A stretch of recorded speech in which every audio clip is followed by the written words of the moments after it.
Hello, friends. Do you have a moment so that we may discuss our Lord and Savior Minarchy? No, seriously, I'm just kidding. Hi, my name's Rick Robinson. I am the general manager of KLRNradio.com. We are probably the largest independent podcast network that you've never heard of. We have a little bit of everything, and by that, what I mean to tell you is we have news, pop culture, special events, conspiratainment, true crime, mental health shows, drama productions, and pretty much everything in between.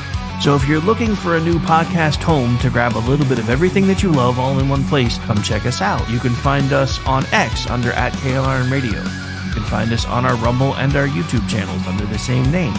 You can also find us at KLRNradio.com and pretty much every podcast catcher known to man. So again, feel free to come check us out anytime you like at KLRNradio.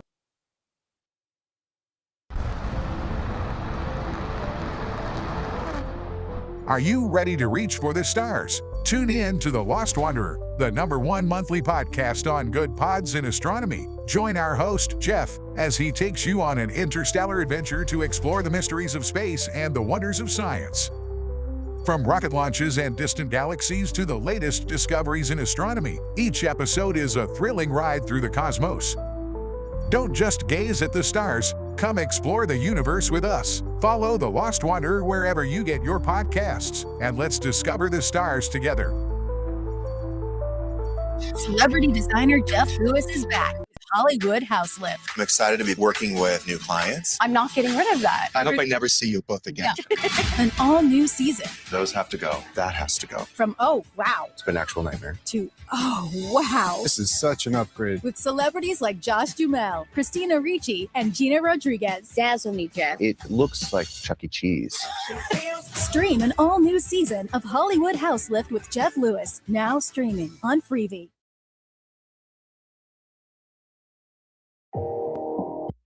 Hi, everyone. This is JJ, the co-founder of Good Pods. If you haven't heard of it yet, Good Pods is like Goodreads or Instagram, but for podcasts. It's new, it's social, it's different, and it's growing really fast. There are more than 2 million podcasts, and we know that it is impossible to figure out what to listen to.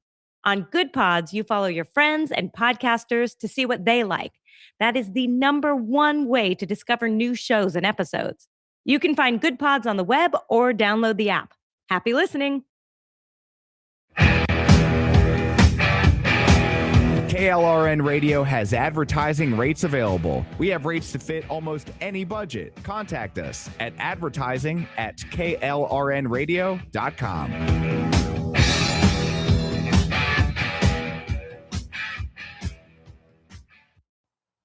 The following program contains coarse language and adult themes. Listener discretion is advised.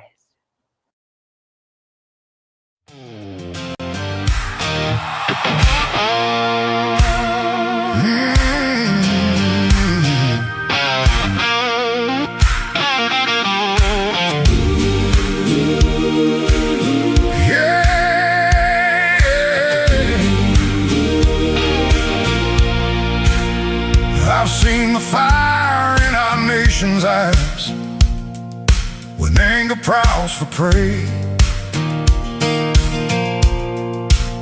I've heard good people draw their lines and call it holy rage, but the cross was never raised to bless the stones we throw.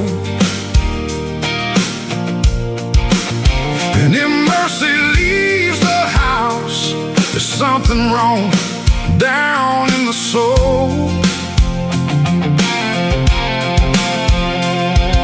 Words ain't bullets, but they can hit the same.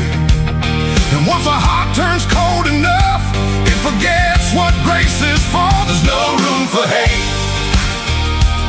in America tonight. No room in the home where the children need the light. No room in the heart where the Savior's supposed to stay. If Jesus owns the house, then hatred don't got no place. No room for hate. No room for hate.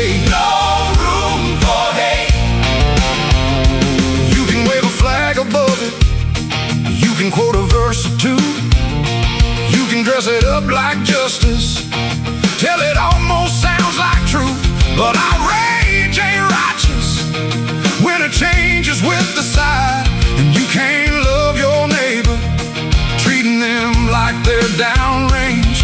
We're all image bearers, breath of God and dust, and you don't heal a broken land by teaching it not to trust. There's no room for hate in America tonight. No room in the home where the children need the light. No room in the heart where the Savior's supposed to stay. If Jesus owns the house, then hatred don't got no place. No room for hate. No room for hate. No room for hate. Drag it to the cross, lay it in the ground. Let the blood of Jesus turn the whole thing around. Truth can still be spoken, courage still can stand, but rage don't get to rule the soul of a faithful man. There's no room for hate in America tonight. No room in the home where the children need the light. No room in the heart where the Savior's supposed to stay. If Jesus owns the house, then hatred don't got no place. Let revival start where the anger breaks. Where the anger breaks. Let healing rise up where the hurt gives way. No room for hate. No room for hate. No room for hate. No room for hate. Not in Jesus' name. Not in this house. Not in this heart. Not in his name. No room for hate.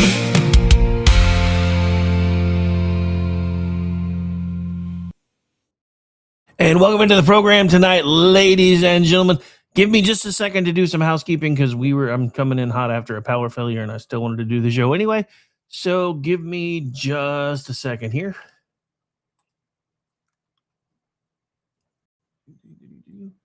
And also because we had a power failure, it's hot in my office, so I have a fan running. You may or may not be hearing some of that background noise. And if you do, I would apologize. But like I said, it's hot.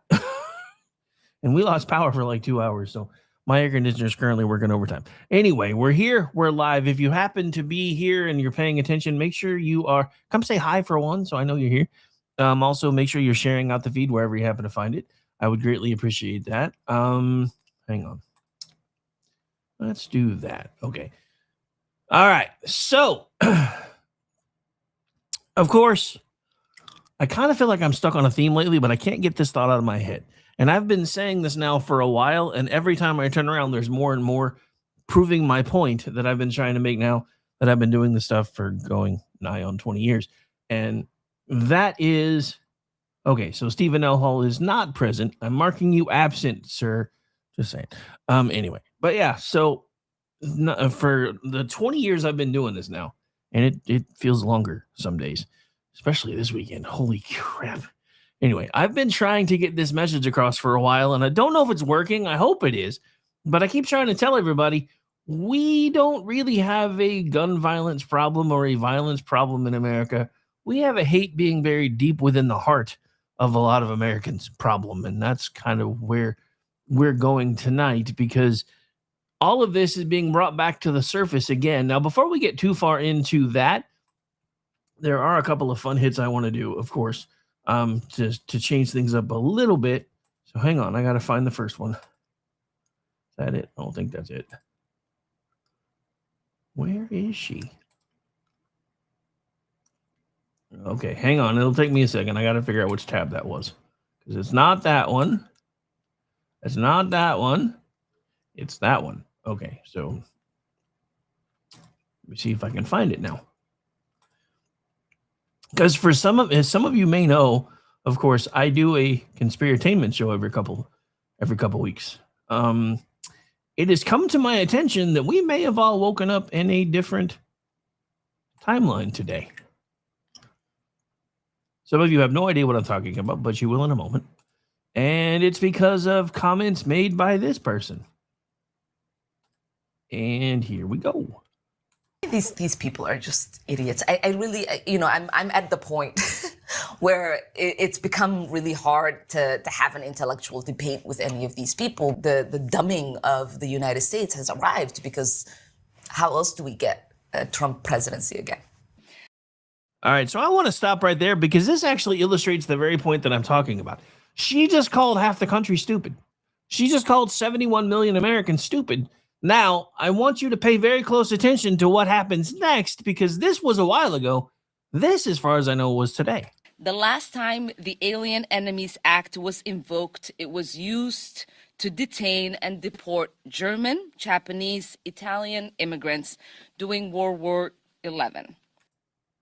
So, just in case you missed it, in the timeline we all went to bed in yesterday, we fought the Germans in World War II. But according to Aunt Jemima here, and I know somebody's going to yell at me for that, I don't care, we fought the Germans in World War XI. I would kind of like to know where the other, so we missed 9? So somehow, some way, we've slid into a parallel universe where there were 9 other world wars between the time that we fought the Germans the first time and fought the Germans the second time? Is that what that's what you're telling me? That's what you're telling me? But, not to make too light of it, I'm going to play that first part again, because I need you to hear. This is what we're going to be talking about all night tonight. The people that are elected, that are supposed to be working for us, who now think we're stupid. These people are just idiots. I really, I'm at the point where it's become really hard to have an intellectual debate with any of these people. The dumbing of the United States has arrived, because how else do we get a Trump presidency again? All right, so the dumbing of the United States has arrived, because how else would we get a Trump presidency again? Now, technical issues, apologies. All right, so, but the dumbing down of America has occurred, according to her. Now, I agree to some point, but not in the same way that she does, because here's the thing. The guy who rushed the magnometer on Saturday night and tried to basically take out as many of Trump and Trump's cabinet members as he could, and was hoping he was going to be able to do that, he is the everyday average leftist. He is well educated. He was well liked by most everybody that he's interacted with. He was intelligent to the point where some might have even considered him kind of on the genius level. And yet, he basically kind of went crazy right in front of everybody's eyes, because he started believing everything that folks like Elon Omar and the leftist media, or as I call them, the zombie media, has been talking about for years. 4 years.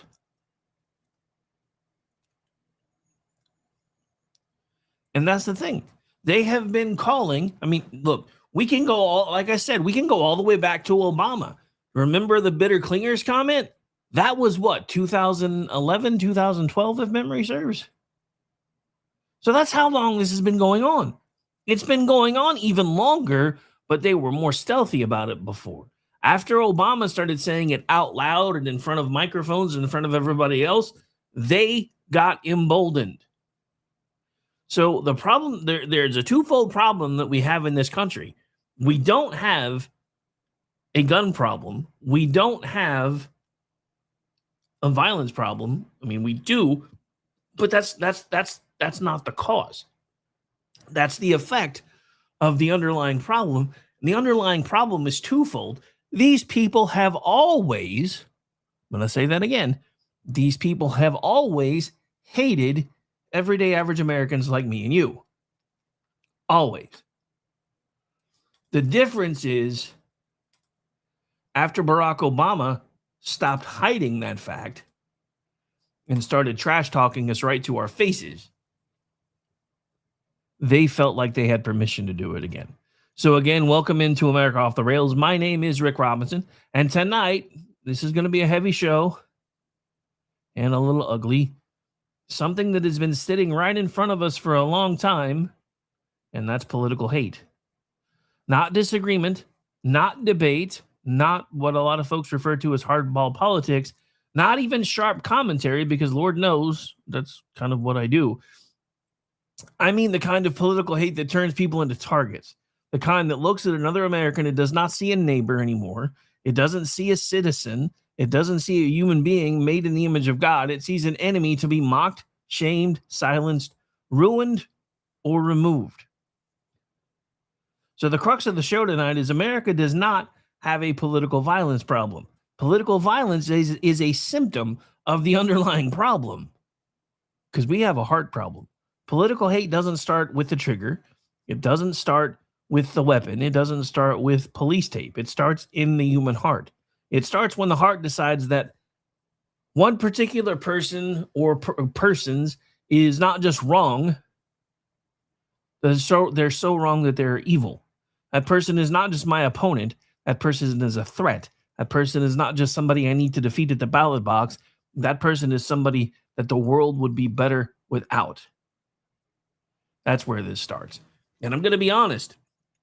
Social media is how I make a lot of my money now. It's how I have built what I have built. And, it started as nothing. It's kind of, I want to say middle now, because, it's not like I'm making millions of dollars and have tons of ad buys and everything else, but we're doing okay. But the downside to social media is now everybody that has a phone and a camera has decided they are the star of their own stories. And they're going to give you their opinions, whether you want them or not. And much like we have discovered with Donald Trump, because everybody seems to forget, all the people that don't like how rambunctious he is, how outlandish he is, forgets how he was in the very beginning when they started trying to shove him into the spotlight. The couple of times when he was a little bit older than Barron, that he was on TV, and I believe one of the first places I remember seeing him was on Letterman, I think it was Letterman. He would stare at his shoes until the host asked him a question, because he didn't know what to do with himself yet. And then we taught him that first New York City taught him you have to be loud to get attention. Believe me, listen to anybody talk that was born there. Whew. The only people that I know that are louder is Puerto Ricans, and I say that with every bit of love I can muster in case Aggie's in the chat. But I had a Puerto Rican fiance, and trust me, they are loud. There are good things about Puerto Rican fiancés too, but that's for a much, much later show. Anyway. But yeah, there are people that have now decided that they know who the world would be better without. And that's where all of this starts. And the problem is, now that everybody has a platform, because remember, when Elon Musk first took over X, he said he wanted to make X the new town square, which is great. It's an awesome idea. And I have to admit, I was one of those people where I'm like, just let everybody say whatever they want to say and let everybody else police it themselves. Problem is, that doesn't work very well. For rational folks, it does, because we see people saying crazy things, and then we usually either point and laugh or make them go viral for all the wrong reasons. But then there are people like this guy who believe all the politicians for the last year or so that have been screaming and yelling about how Donald Trump is all over the Epstein files, and he's a pedophile, and he's a rapist, and he's done this, and he's done that. Trust me, ladies and gentlemen, and I know I'm not saying that as one of those trust me, bro kind of things. I'm telling you this with 1,000% sincerity. If there was anything in those documents that could have derailed his campaign all the way back in 2015, 2016, they would have used it, because the CIA, the FBI, and a sitting president were trying to derail his campaign as it was, and they were colluding to do it. So if there was anything there, they would have used it. But it doesn't matter, because once you give them a target, Once you say this man has done terrible things, he is evil. I mean, who doesn't look? Just be honest. Who, when someone says or you hear that somebody has done terrible things to a child, who doesn't want to start grabbing pitchforks and torches? Because I've been there. And it's bad. And it should be bad. As long as there's proof. The problem is, every time an accusation comes out like this on the right, the left says, believe all women. Then an accusation comes out against somebody on the left. Well, this is more of kind of a gray area, and this is what really happened. And then, because, it's all about which side you're on. I don't play that game. Trust me. With as much as I have poured over those documents, if I could have found a single credible post that said Donald Trump did this, I would have been one of the ones breaking the story. It's not there. I have combed through every bit of these things that I can find. Everything that I can see that everybody else in the media and the left is running with all has asterisks and all these little notes behind it about how they were uncorroborated reports. There's never been any evidence. And then you go back to the very beginning of this. Most everybody wouldn't have even known who this guy was, except for the falling out that he and Trump had, and Trump helped take him down. Does that sound like somebody who did bad things? All right. So, where we go from here? Let's be really honest. We had a lot of leftist unity speeches Saturday. You had Hakeem Jeffries. So glad everybody's okay. The same guy that was just calling for maximum pressure and maximum warfare everywhere 5 minutes earlier. Bernie Sanders, calling Donald Trump literally Hitler for 11 years, was posting how grateful he was that Secret Service was able to do their job. Let me remind you that Bernie Sanders is one of the people that is stopping Secret Service from being able to do their full job. And that is why all the unity speeches in the world are not going to fix this if we ever deal with all of this anyway, because nobody wants to face the facts that this is actually a hard problem. Last night on Kingdom and Country, we looked at this from the faith side. We said hate has no place in America, in your home or in your heart. Tonight on America Off the Rails, we're going to be talking the same stuff from a different angle, because we're going to take a deep dive into political culture, because we've watched something dangerous become normal. We've watched media figures, celebrities, politicians, and activists get way too comfortable saying hateful things in public spaces. Not whispered in private, not behind closed doors, not in the Senate cloakroom, not muttered under their breath, said out loud, on television, on stages, at rallies, in speeches, in comedy routines, in front of cheering crowds.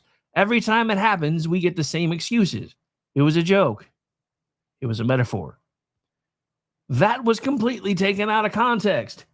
This is just politics. It's a full contact sport. It was just theater. It was just to elicit emotion. Maybe in some cases, those explanations are technically true. But that's not the full problem, though. Maybe the problem is that the language comes so easily now. Maybe the problem is not what people say after they get caught. Maybe the problem is what their first instinct was that made them comfortable saying the thing in the first place that they eventually got caught over. Words are not bullets. And everybody remember, sticks and stones can break my bones, but words can never hurt me. That's not entirely true. And especially if you are a Christian, you need to hold this in your mind as we discuss it, because you have the same power of life and death in your tongue as your Creator has. So, no, you're right. Words are not bullets. But if you're crafty enough with them, they can hit the same. When enough people with microphones, money, platforms, and power keep speaking in the language of contempt, eventually the country starts believing that contempt is normal, and the people that they hold that contempt for deserve it. So tonight we're going to walk through the pattern: late night comedy, campaign rhetoric, celebrity outrage, congressional leadership, and public officials who seem way too comfortable speaking in the language of contempt. Before anybody starts clutching pearls, let me say this clearly. I'm not saying every ugly sentence causes violence. That's too simple, and that's also very lazy. And that's not the argument. The argument is this: ugly sentences reveal ugly hearts. And when ugly hearts get public platforms, they help shape the moral weather of a country.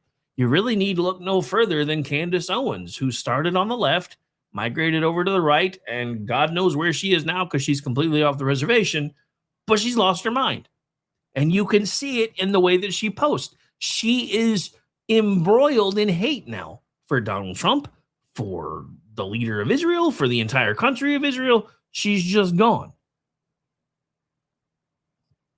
Now, remember, a joke in poor taste doesn't pull the trigger.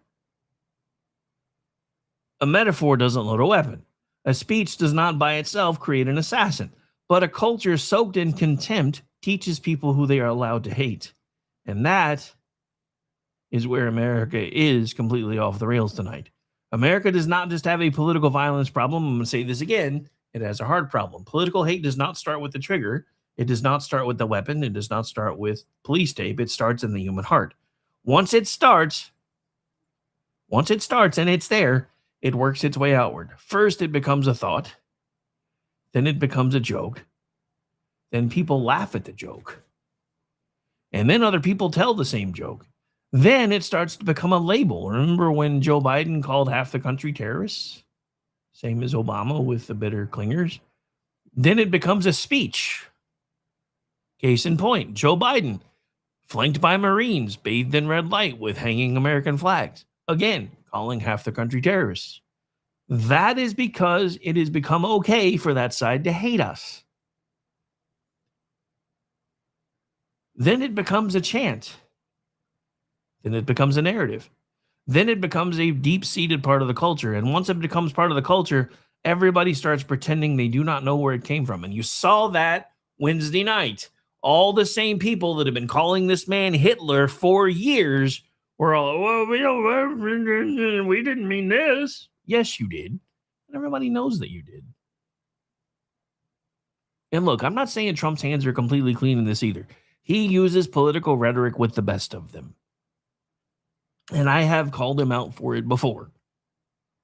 I will admit, about half the time I laugh like everybody else. The other half of the time I'm like, yeah, I really wish you wouldn't have said that.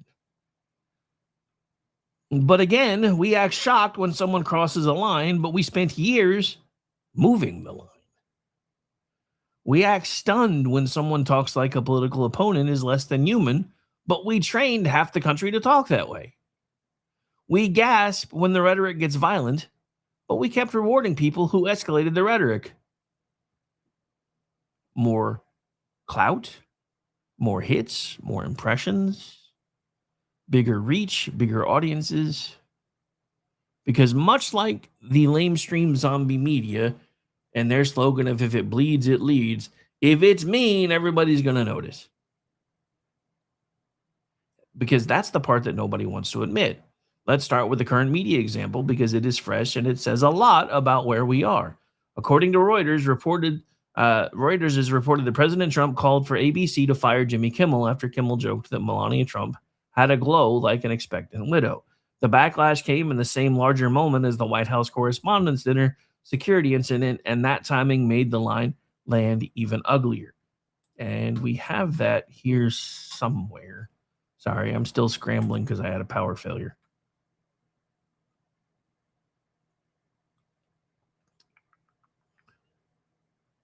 I know it was here somewhere. I bookmarked it earlier. Apparently, I have way too many bookmarks. There it is. I know it was here somewhere. All right, hang on.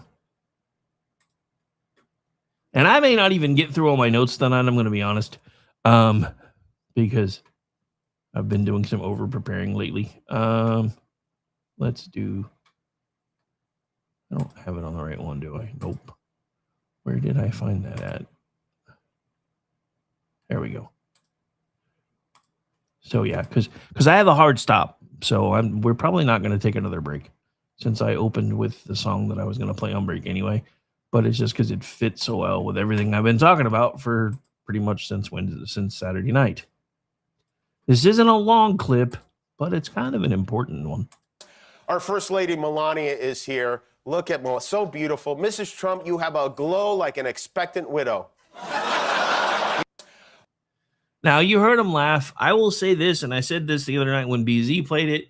That didn't necessarily sound like a completely organic laugh. It kind of sounds like they may have added some canned in, maybe a little bit, just to kind of make it seem fuller than it was. That's just a guess, just from sound profile. But regardless, why is it okay to say things like that about a sitting president or the sitting first lady? Especially for somebody like that. Look, I am a middle-of-the-road podcaster. I don't have the kind of reach that he has. If I did, I would be a lot more careful about what I did with that reach. And I will admit, I have evolved a little bit since the whole Michelle Obama thing. Although I still make those jokes from time to time. But that's still not hoping that Obama dies. Hell, at this point, I think Michelle Obama hopes Obama dies. They can't seem to stand each other anymore.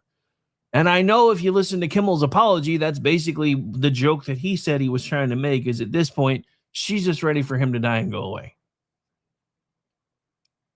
But it's kind of like when you draw your weapon, you got to be careful about what's around your target. Somebody needs to start teaching political commentators and political comedians that.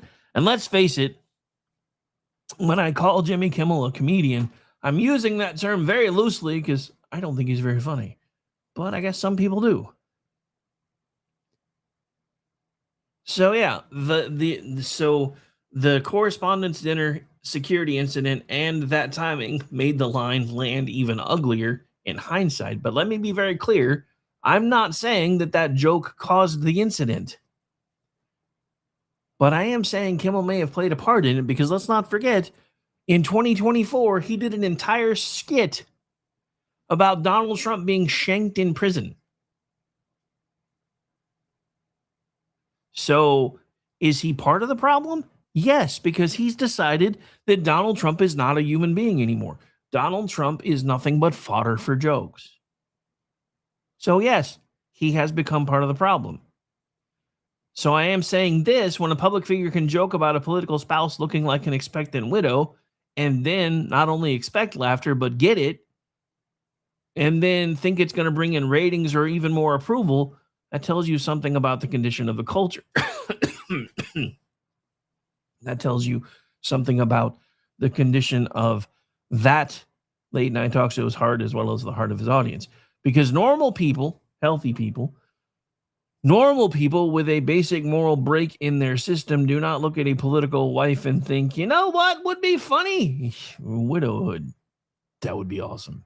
And yes, I know it's comedy. It's supposed to be edgy. It's supposed to be satire. It's late night television. I understand all the usual defenses, but that is actually part of the problem because, look, folks like Carlin used to take running leaps at the lines all the time. But when he did it, he was funny. This isn't funny. I don't remember the last time I considered Jimmy Kimmel funny. Going all the way back to The Man Show. I don't think I even really ever considered him funny there. Maybe we have hidden too much ugliness under the word comedy. Maybe we have excused too much cruelty because somebody put a laugh track under it. Maybe we've decided that if the target is Donald Trump or Melania Trump or Trump voters or conservatives in general, or especially those evil Christians or MAGA people, then the normal rules of decency do not need to apply. That is not comedy doing truth to power. And yes, I cringed when I said it too, but it was important to put it that way. That is contempt wearing a tuxedo. And that is where the heart problem shows up, because hate does not always announce itself with a torch, a pitchfork, and a manifesto. Sometimes it walks out under stage lights and calls itself entertainment. Now, we've touched on one of the biggest media entertainment cross sections on this. Now we got to start getting into the political stuff. Hakeem Jeffries used the phrase maximum warfare everywhere all the time in a political fight over redistricting. The Washington Post reported that Jeffries defended the phrase, saying Republicans were taking him out of context and that he was referring to political battles over redistricting. Here's the fair part. Jeffries says it was political. He says it was about redistricting. Fine. For the sake of argument, let's give him that for the moment. But he's not off the hook, though, even if we do. Let's not pretend he was standing there literally calling for violence. But wasn't he? Or couldn't he have been? And even if he wasn't, did he couch his words well enough that he knew that somebody would pick up on it while he could still say, well, that wasn't actually what I meant. And this is why. This is just the world that we live in today.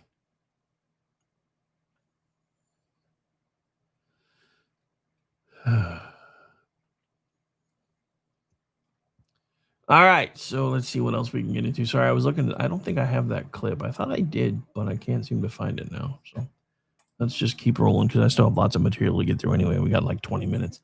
So again, Jeffrey says he didn't mean it that way. He's being taken out of context. But here's the problem with that, because here's my question. Why is the language of our politics so comfortable living in the language of warfare? Why is it always war? Why is it always about combat? The same people who tell you they don't want any more wars on both sides are very comfortable using the language of war to describe their opponents. Now, I will say this. There's about a 70-30 split with that from everything I've been able to find. The left, especially when they are the ones that are not in charge, really want to lay in that these people are your enemies shtick really, really hard. Because it helps people become desensitized. When you call people Nazis, you're giving people permission to consider those people monsters. When you call someone literally Hitler, you're giving people permission to consider that person a monster. Now, look, I trash talk with the best of them, but I never said anything about Joe Biden deserving to be dead. May have mentioned that he occasionally looked like one of the Walking Dead, but not that he deserved to be dead. I may have made jokes about his cognitive issues and called him things like the cauliflower in chief. But that's not wishing him dead. That's not wishing him political violence. Hell, just like with every other person that ever since I've been able to vote, whoever wins, once the fight's over, I try to get in line. I try to support them. Because if you don't, you're basically rooting for the guy who's flying the plane to crash it into a mountain.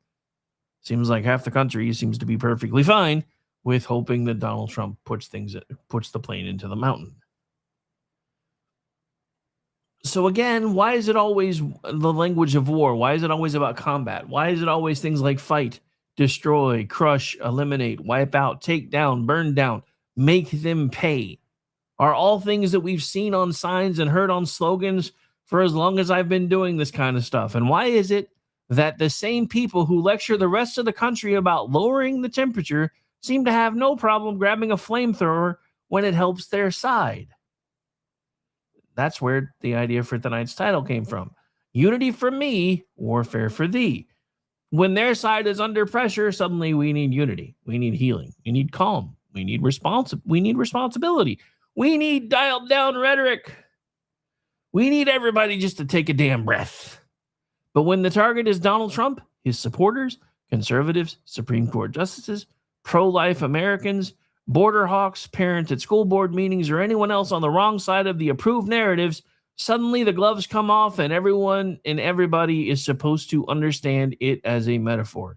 No, that game is over. If we're going to have standards, then let's have actual standards. If rhetoric matters, and we've started to prove to ourselves over and over again that it actually does, then it should and does matter all the time. If dehumanization is dangerous, then it's dangerous no matter who is being dehumanized. If violent imagery is irresponsible, then it is irresponsible no matter which political tribe is using it. If your outrage depends on the politics of the victim, that's not righteous indignation. That's a team contact sport. This didn't start yesterday. This didn't even start Saturday. This has been building for years. Go back to President Biden's Independence Hall speech in 2022. Biden framed extreme MAGA ideology as part of an ongoing attack on democracy. He also said there were many Americans who reject that ideology and made distinctions in the speech, but in the real world, millions of ordinary Americans heard themselves placed under that shadow. A president can criticize his opponents. A president can and should warn about extremism, especially if he truly believes it. A presidential candidate can say he believes certain political movements are dangerous. That is politics. But when millions of ordinary Americans are constantly told that they are not merely wrong, not merely mistaken, not merely voting badly, but part of an existential threat to democracy itself, that changes the emotional temperature of the country. It teaches people to see their neighbors not as fellow citizens, but as enemies of the republic.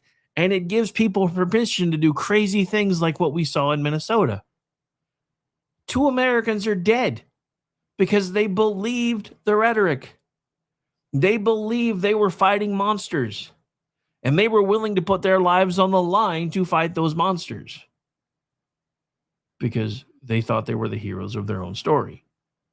When in reality, they were emboldened by people like Hakeem Jeffries, by people like Maxine Waters, by people like Joe Biden, by people like Barack Obama, and a lot of the CNN, PMS Now folks who have been telling you for over a decade that Trump is evil, the Antichrist, literally Hitler, and he's going to destroy America.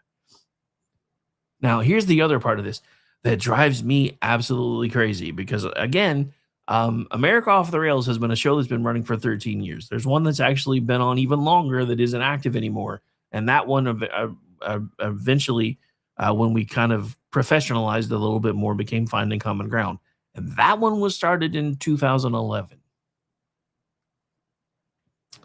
Now, if you count the Facebook page that started before that, I've been doing all this since 2009. That's a long time. The problem is, for as long as I've been doing this, all the way back to 2009, every election is the last one if we don't win. Now, that sounded pretty hyperbolic, and I'm not going to lie about that until you saw what happened in New York City, until you've seen what's happened in Virginia, and now I kind of feel like maybe we were the kids crying wolf too soon, because now we're like, okay, now stuff's really getting real, but nobody wants to hear it anymore because we've been telling them for the last 15 years that everything was going to suck, and it kind of does.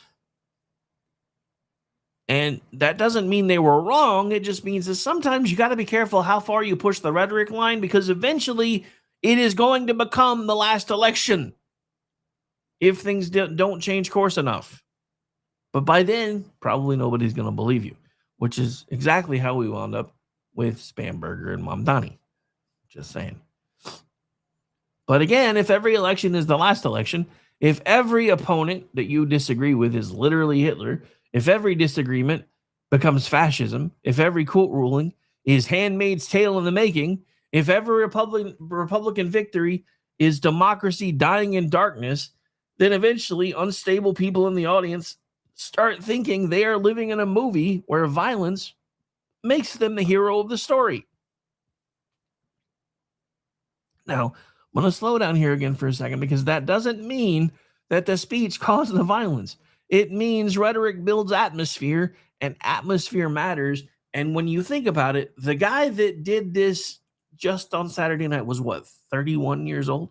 So assuming he started paying attention probably around 18, that is right in the sweet spot of, one, somebody who, much like my eventual co-host for Finding Common Ground before we shelved it, who grew up as a child under the 8 years of Obama and thought that that was going to be ushering in a democratic utopia until Trump won. And he was just as distraught as this guy about Trump winning, until he went out on his own and realized that nothing about life is as easy as you think when you have to do everything yourself. And I'm not going to get into all that because I've gone into it before, but I think that's part of what happened with this kid in reverse. Because again, he's about the same age as this kid that I'm talking about. And that would have put him squarely into the time frame of not understanding how Trump won, not understanding how this wasn't the beginning of the new Camelot with a Democrat majority for the next 100 years. And then when they lost, they did what they always do. They didn't lose. Somebody cheated. They didn't lose. Man's evil and was willing to do whatever it took to win. These are the same people that kept telling you he wasn't going to leave on checkout day. Except he did. These are the same people when he was sworn in again. You know he's not leaving on checkout day. You sure about that? He left the first time. But they can't have you thinking like that. Because if they can make you afraid of the person who's running the country, it makes you more malleable for them. It makes your pocketbooks easier to open for them. And our side does it too. Trust me, this isn't just all about the left. The right may not use the rhetoric to the degree the left does, but they use the rhetoric to fundraise. And then they tell you and they promise you, give us the money, put us back in charge, we're going to fix what's broken. But then every time they tell you, they can't actually fix what's broken. But there's a reason they can't fix what's broken, because if they did, you wouldn't need them anymore. All right. So here is continuing with the different political folks that have just completely crossed the line over the years. Hillary Clinton gave us one of the clearest examples of elite contempt back in 2016 with the basket of deplorables line. Reuters reported that Clinton later said she regretted saying half of Trump supporters belonged in that basket, probably because she would rather have said that they all belong there, though she still defended calling out what she described as prejudice and paranoia. That line mattered because it told millions of Americans what the ruling class, and the fact that we have to say the ruling class infuriates me, but it tells us what they thought of them. Not wrong, not frustrated, not forgotten, not fed up, deplorable. That kind of language teaches people to look down before it teaches them to listen. You cannot heal a country while sneering at half of it. You cannot call people garbage, deplorable, fascist, racist, extremist, and dangerous for years and then act confused when trust collapses. This is not about being delicate. I'm not asking anybody to turn politics into a pillow fight. Although for the lady races, that might not be a bad... Oh, wait. Sorry. My bad. I believe in strong language. I use strong language every day. Sometimes bad ideas need to be called bad ideas. Sometimes corruption needs to be called corruption. Sometimes evil needs to be called just that, because it is. And I just realized I've had this up on the screen for forever. My bad. Did I mention I'm a little discombobulated? So yeah, anyway. Dude, we lost power right in the middle of trying to cook dinner, and it wasn't back for like 2 hours. So I have been feeling behind ever since. So if tonight feels a little more discombobulated than usual, first of all, that should say something. Second of all, now you know why. But again, there's a difference between attacking an idea and stripping the humanity from the person who holds it. The difference matters, and the more we lose that, the more the heart problem grows. Political hate does not start with the trigger. It does not start with the weapon. It does not start with police tape. It starts with the heart, and it starts when the heart decides that a person isn't my neighbor anymore. That's the actual first shot, because everything else comes later. One of the clearest examples of public space escalation came from Maxine Waters in 2018. According to Time Magazine, Time Magazine reported that Waters told supporters that if they saw Trump administration officials in places like restaurants, department stores, or gas stations, they should get out and create a crowd and tell them they were not welcome anymore, anywhere. Think about that.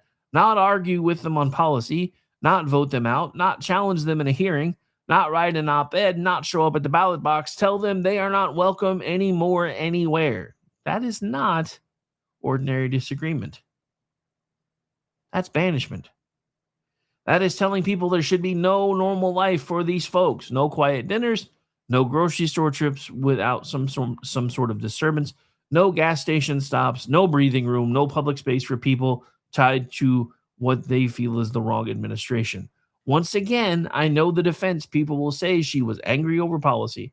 They will say it was about family separation. They will say it was protest. They will say democracy is messy. First of all, we're not a democracy.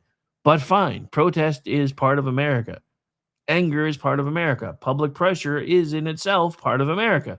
But when the message becomes you are not welcome anywhere ever again at all, we have crossed from opposition into exile language. And exile language is dangerous because the heart that says you are not welcome anywhere anymore is already halfway to saying you're taking my oxygen. And that's why this matters. Then we saw celebrity culture jump in with its own version. Reuters reported that Madonna said at the Women's March in 2017 that she had thought an awful lot about blowing up the White House. She later said she was speaking metaphorically. Really? Really? Okay. So for the sake of argument, let's just accept the clarification for a moment. Let's say that she did not mean it literally, but why does that phrase even come out of your mouth at a public rally? Why does a person with a massive platform feel comfortable saying from a stage that she had thought about blowing up the White House? That is not normal, or at least it shouldn't be normal. And again, it reveals the heart. Sometimes the clarification after the fact is less revealing than the comfort level in the moment. Kathy Griffin, everybody remember her? Posed with a fake, bloodied, severed head resembling President Donald Trump. Reuters reported that CNN fired her from its New Year's Eve broadcast after the photo drew widespread criticism. That was not satire with a scalpel. That was political hatred with stage lighting. Again, I'm not saying that the photo caused the next violent act, but I'm saying this is becoming a cumulative effect. I'm not saying Kathy Griffin personally created the country's political sickness. I'm saying she was being fed by it. And I'm saying a culture that turns political death imagery into entertainment has a sickness in its heart. There's a difference between mocking a politician and fantasizing about his decapitation. There's a difference between satire and political bloodlust. There's a difference between punching up and posing with a severed head. The difference should not require a panel discussion. Then, the next one, Johnny Depp at Glastonbury in 2017 asked, when was the last time that an actor assassinated a president? CBS reported that he appeared to be making a joke, and he later apologized, but the remark sparked controversy because everybody knew exactly what historical reference he was invoking.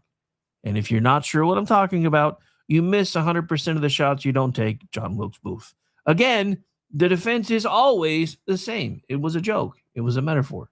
It was taken wrong. It was not meant that way. But when the joke is about presidential assassination, maybe the problem is not only whether you meant it, maybe the problem is that the culture has made it feel plausible and has given you the freedom to be able to say it out loud.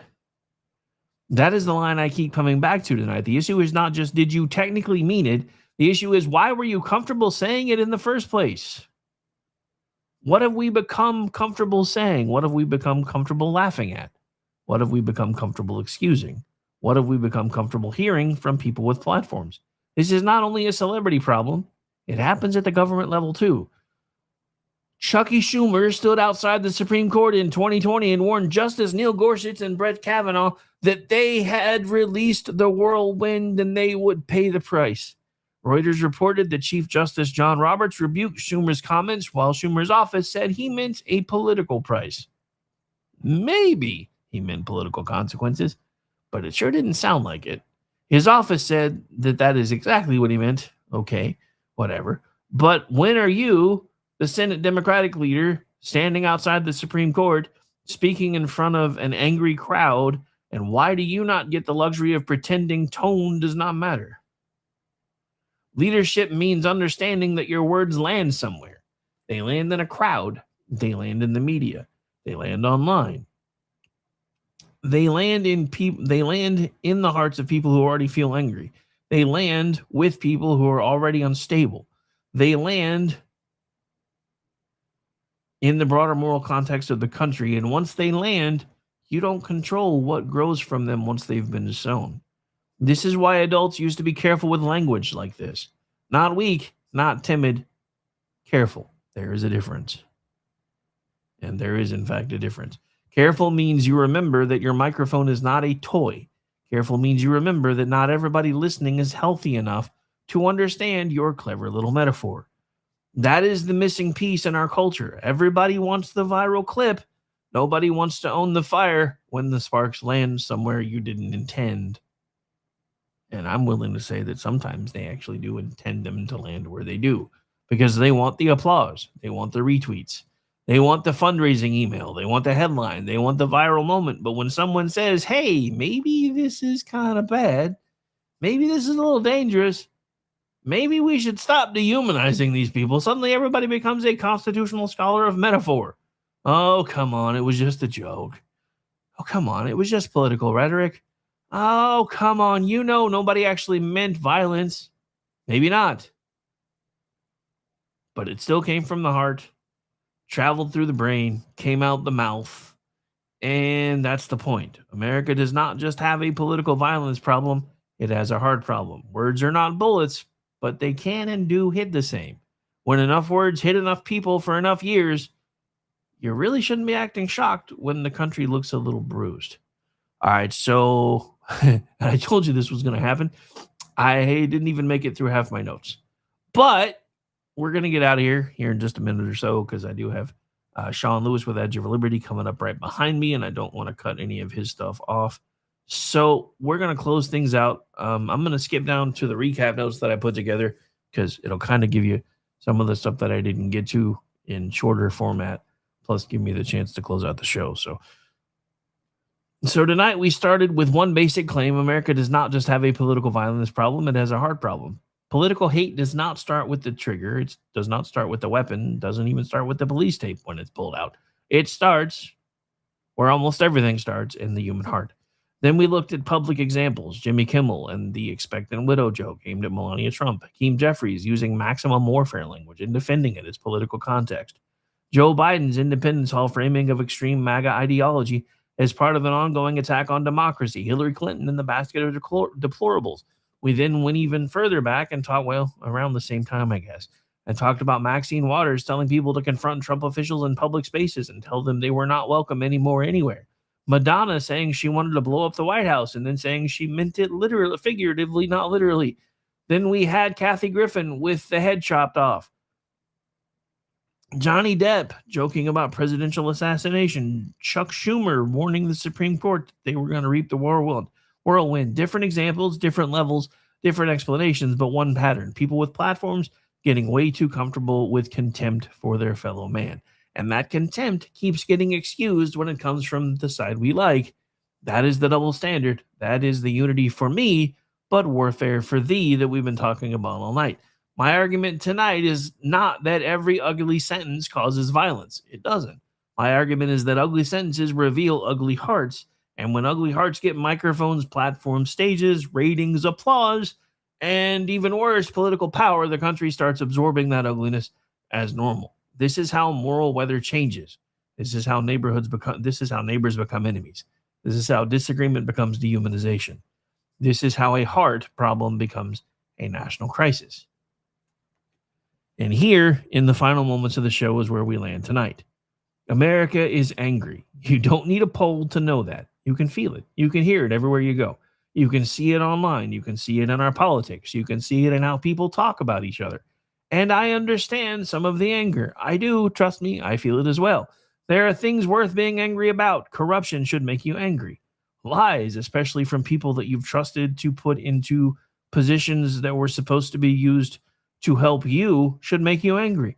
Political violence should make you angry. A broken border should make you angry. Government abuse should make you angry. Media malpractice should make you very angry. The destruction of families, communities, and trust should make you angry. Anger itself is not always the sin, but hatred will eat you alive if you let it move in and start decorating a place. That is why last night's line still matters tonight. Hate has no place in America, in your home, or in your heart. And if we cannot say that when the victim is someone we dislike, then we never believed it in the first place. And despite what the media is trying to tell you, and then I really do have to go, despite what the media is trying to tell you, we don't do this nearly as much as the left does. We've got a few, but if you'll notice, eventually those folks kind of fall off and they go away and they go further away, and then we stop listening to them. Because at the end of the day, we really do try to be decent people. Something bad happens to Maxine Waters. We say, we're going to pray for you. Same person who wanted us dead 5 minutes ago, we're praying for him. That's the difference. And that's where we're going to have to leave it tonight, folks, because I am officially out of time. My name is Rick Robinson. This has been my show, but if you'll hang out for just a second, as soon as I get it queued up, we will have the we'll have Sean Lewis on Edge of Liberty that is probably already started because I wasn't doing a very good job of watching the clock tonight. But hey, I know it's the morning show, but it's all I had loaded, and I didn't want to run the other song. But this gives me a chance to get things fixed. So yeah, whatever. That makes us proud. Talk for the people. Talk that's real. The Rick Robinson Show, where we say what we feel.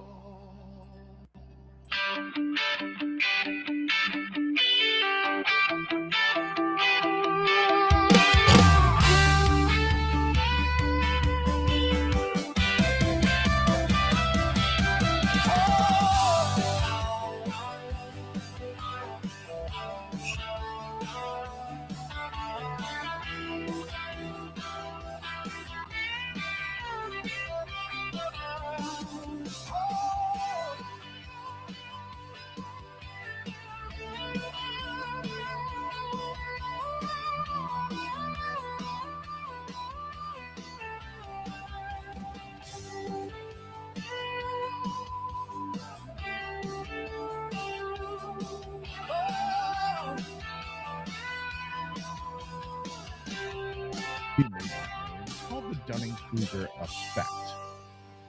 And essentially, it's a cognitive bias where people with limited knowledge or competence in a domain greatly overestimate their own knowledge or competence. In other words, you think you're fucking smarter than you really are about something. Now, I will tell you that from my show, I don't claim to be the smartest guy out there. I just do my homework, and then I share it with you. And I hold on to information that I've gained, and I regurgitate it back. Sometimes quite often, if we're being honest. Too much, probably. But that's what I do. I don't claim to know everything. And I don't claim to have absolute knowledge. I've been covering politics in this capacity for going on 15 years. Just when I think I know a lot about what I'm covering, everything changes. But the left seems to be almost indoctrinated with the Dunning-Kruger effect in their DNA. And it is the I have a college degree and I know better than everybody else in the world crowd. And Thomas Allen Cole appears to have been a product of that. He earned a bachelor's degree in mechanical engineering from Caltech in 2017 and a master's in computer science from Cal State Dominguez Hills in 2025. Okay, he earned that. I guess I'm not saying anything there. He had to be good enough that he completed an internship at the NASA Jet Propulsion Laboratory in 2014 and recently worked as a part-time tutor at C2 Education, where he won Teacher of the Month in December 2024. Now, here's what's interesting. In 2025, he gets his master's degree. He has an internship, and he's only working part-time living at home as a tutor, albeit he might have been a good tutor. Ricky in the chat room, good evening, thank you. But it's an interesting paradigm to look at. Now, when you start reading into his manifesto, which I'm going to read in full, and not because I want to give this shitbag any more credit than he deserves to do, than he deserves get, but I want you to just hear his words.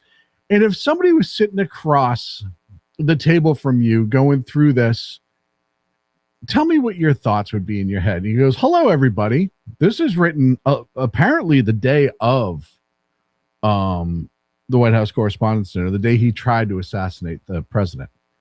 Hello, everybody, in a weird, happy way. So I may have given a lot of people a surprise today. Let me start off by apologizing to everyone who I abused. I apologize to my parents for saying I had an interview without specifying it was for quote-unquote most wanted. He's cracking jokes.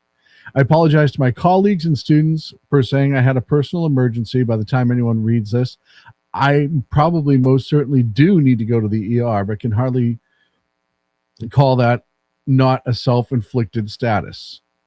I apologize to all the people I traveled next to, all the workers who handled my luggage, and all the other non-targeted people at the hotel who I put in danger simply by being near. I apologize to everyone who was abused and or murdered before this, to all those who suffered before I was able to attempt this, to all who may still suffer after, regardless of my success or failure. I'm going to stop there for a minute. He's exhibiting one of those things that I've seen a lot of people since exhibit, and I'm going to talk about all the wacko responses to this attempt of, if you removed President Trump from office right now, everything would suddenly change. And I put out a post the other day, and I said, if this guy was a success and the president was unfortunately assassinated, do you think that's going to help the left cause at all? It's very rare in politics that the side that commits the horrendous act of violence is the side that gets the sympathy. It's very rare. I can understand if it's like Pol Pot or somebody who's actually doing all the things that the media has gaslit all of these young people into thinking the president is doing. But this is an actual cornerstone moment to turn around and start going backwards through time and start actually examining, from the time Trump came down the escalator, the amount of lies that were perpetrated. But I continue. I don't expect forgiveness, but if I could have seen any other way to get this close, I would have taken it. Again, my sincere apologies. On to why I did any of this. I am a citizen of the United States of America. What my representatives do reflect upon me. And I am no longer willing to permit a pedophile, rapist, and traitor, none of that is true, to coat my hands with his crimes.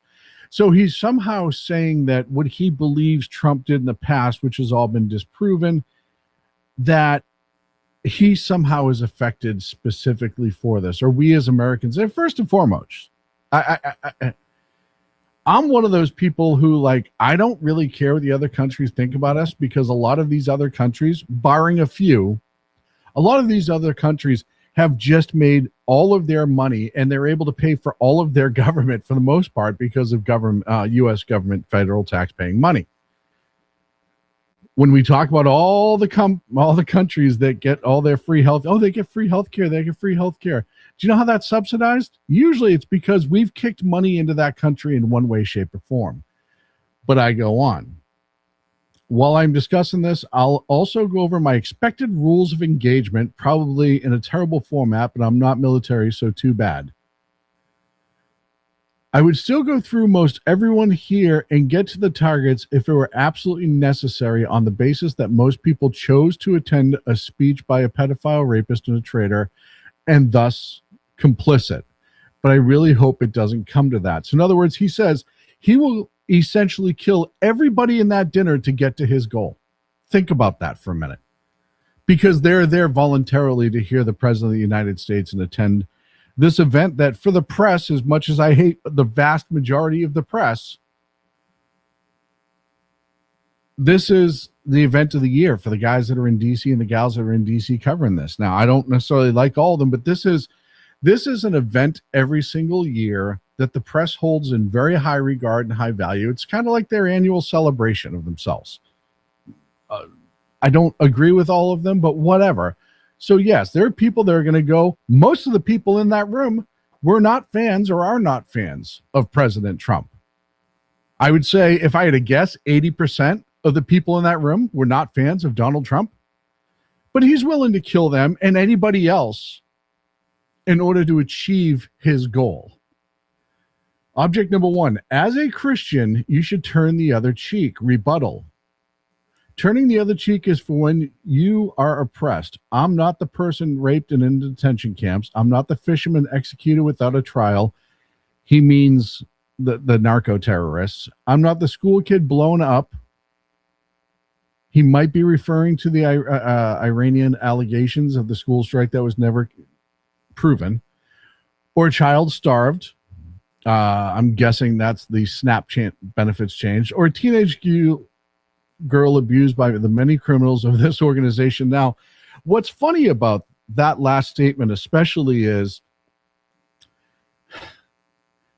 The amount of rapists, murderers, and other people that victimized women that came over the border under Biden was astronomical. So if he's truly worried about that, and the amount of sex trafficking that's going out of control, and they're trying to get it under wraps, but it got worse under Biden.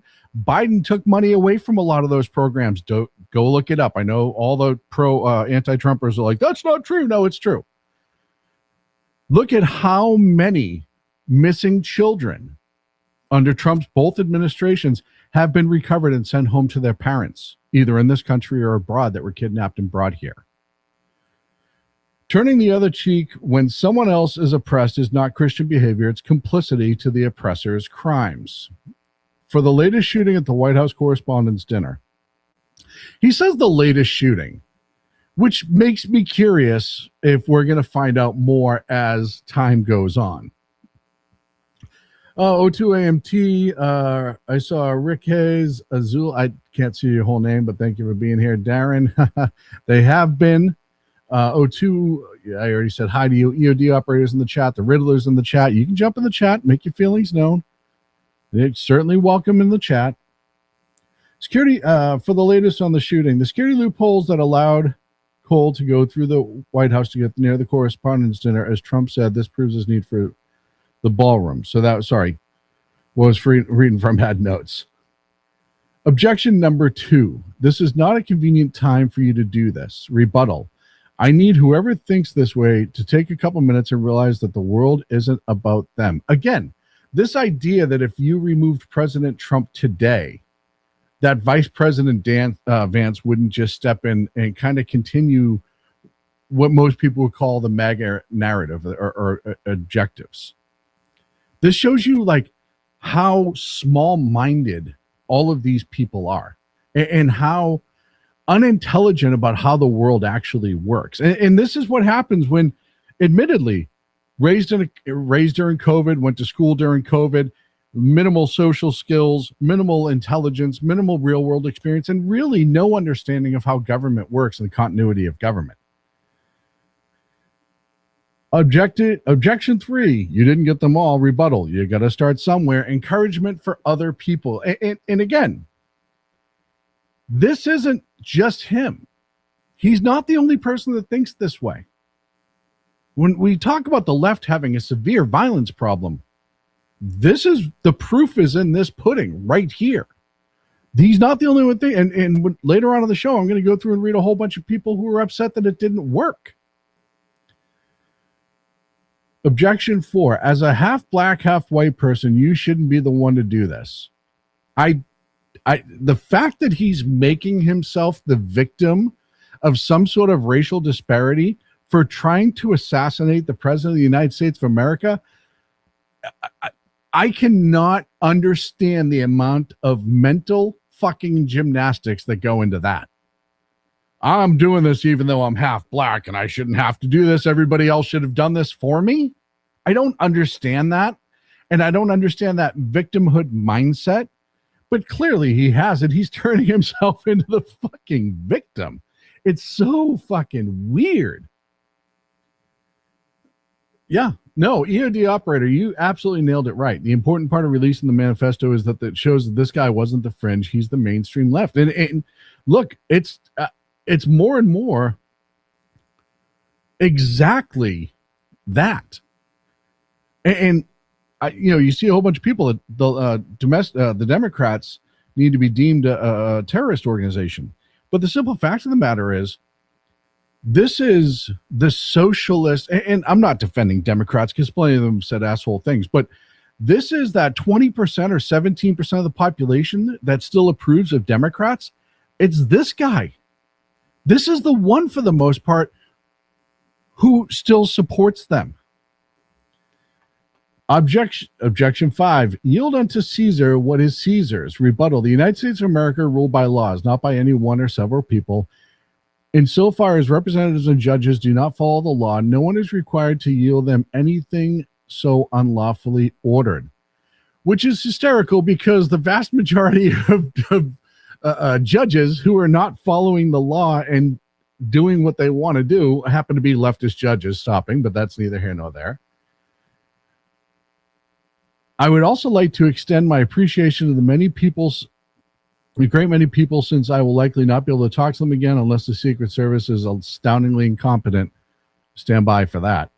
Thank you to my friends for your companionship over the year. Thank you to my colleagues, over many people, your positivity. Thank you to my students for your enthusiasm and love of learning. Thank you to the acquaintance. This guy taught kids, man. That's fucking frightening.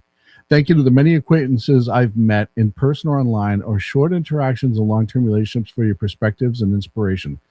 Thank you all for anything. Sincerely, Cold Force, Friendly Federal Assassin, Alan. Now, he's either making humor as he's writing his manifesto, and this tells you how just fucking mentally detached he is from the situation. You know, I've talked about this with psychopaths a long time ago, and I've talked about this with gangbangers and a lot of other people about how they don't have any sort of sympathy or understanding of the pain that they inflict upon others, and they just don't care.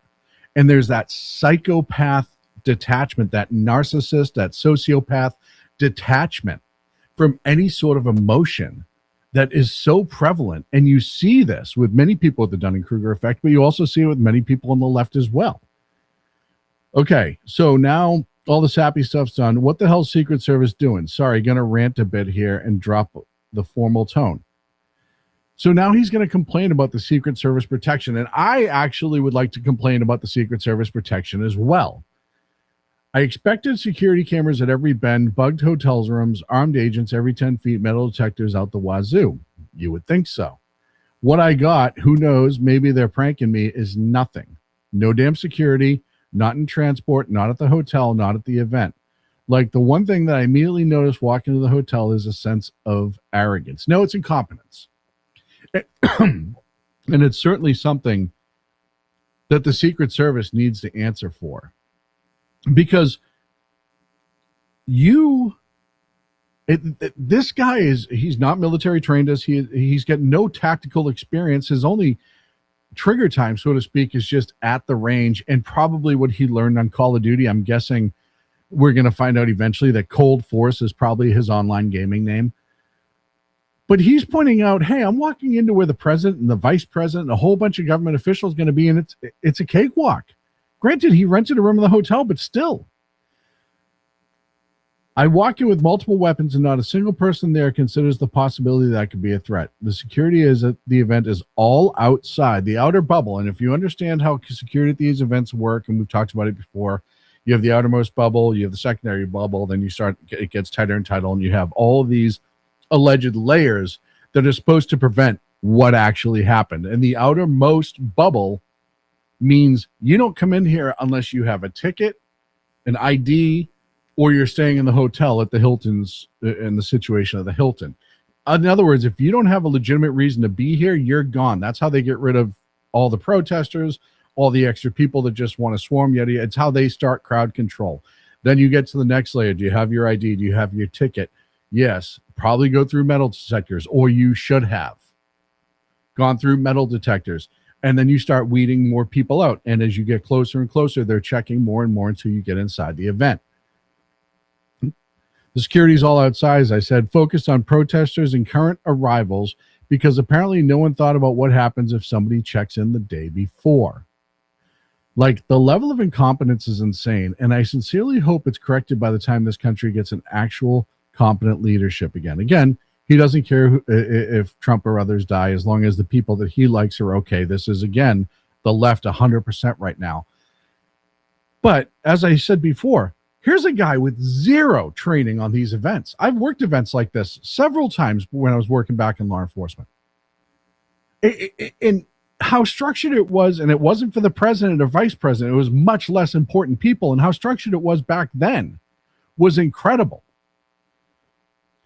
Like, if I was an Iranian agent instead of an American citizen, I could have brought a damn Madus in here and no one would have noticed shit. Actually insane. So here's a guy who is obviously mentally rotted from the inside, emotionally rotted from the inside. Because he already said he'd kill anybody to get to his objective. He doesn't care. He's got no military training whatsoever. No tactical training outside of like Call of Duty or something like that whatsoever. And he before he made the run that you saw where he came in through the metal detectors on the inside and they shot him, he noticed all of this. Because clearly he didn't write this after he was arrested, so he wrote this before. He was doing his counter surveillance. You know, it's so funny when I took a FEMA counter surveillance school years ago. And one of the things that they absolutely taught you is focus on people who blend in more than the people who stick out. Because usually anyone who's done any sort of counter surveillance or operational planning has already accounted for that. They've already said, okay, if I stick out and I look weird, I'm going to get stopped, right? That's an easy. This guy was walking around with his dick in his hands, couple of guns up in the hotel, getting ready to try to kill the president of the United States of America. And he's noticing this unbelievable fucking lapse of security for a president who has had now 4 assassination attempts, was shot once. And we're, like I said, we'll go over that in a little bit. Oh, if anyone's curious in how doing something like this feels, it's awful. I want to throw up. I want to cry for all things I wanted to do and never will. And again, making himself the victim. And for all the people whose trust this betrays, I experience rage thinking about everything this administration does. So he's not taking any accountability. He's turning himself into like this cult hero of, I'm doing this for you. I'm doing this for other people. I'm going to kill somebody because it makes it better for other people. And look, I'm reading the chat room right now, and there's so many people who probably will be writing manifestos like this at some point or wish they could or whatever. And I feel sorry for the generation. I don't feel sorry for this kid. He gets whatever the fuck he gets from. The individuals do. But I do feel sorry for a generation, these 30-something and unders, who think that this is reality, who think that media has been telling them the truth, social media, Reddit, all these other little weasels who've been gaslighting them for years and it goes all the way back to their education in school, taking out critical thinking skills and swapping it with standardized testing, taking out regular math and doing Common Core stuff. All of these critical thinking skills, and we've talked about it on this show numerous times, that have been taken away from the kids. And then instead, you have teachers in there starting in elementary school, video out of Boston of teaching kids how to protest against the president. You have teachers in there who have taken it to then indoctrinate these children and raise them in their likeness and their beliefs, not letting that person make their own decision. No, you get to them early, and that's what they're doing. They're teaching them not individual liberty, but how to get inside an angry mob and survive in it and be a part of it and lead it. And this is why the violence from the left has gone through the roof in the last decade, because they're all getting old enough now to commit these crimes. And they don't have any, look, when I was on Sackhead years ago on that show, I said a whole bunch of negative things about Barack Obama. And on numerous occasions, I said I wished him well because I understand that the president is in charge of this country. And if he does well, the country does well. I don't agree with any of his politics. I never wished ill on him. None of us were. As a matter of fact, I said numerous times with Barack Obama, I wanted to sit and have a beer with him and have a conversation with him. I talked about him being a father. I looked for the human in him for all those times that I was so angry about his politics. And this is before so much has come out since, where it shows you that he was a lot worse than what we were told. Same thing with Biden. I never wish Biden ill. I actually, the last year he was in office, how many times on this show and other people's shows did I go on and say I felt sympathy for him, because he was clearly not involved in what was going on in his life, and he was just being led around and being told to sign things, and it was sad. It was pathetic. That was the last leader of their country, and that we forget that the country was being run by a cabal of people, not the president.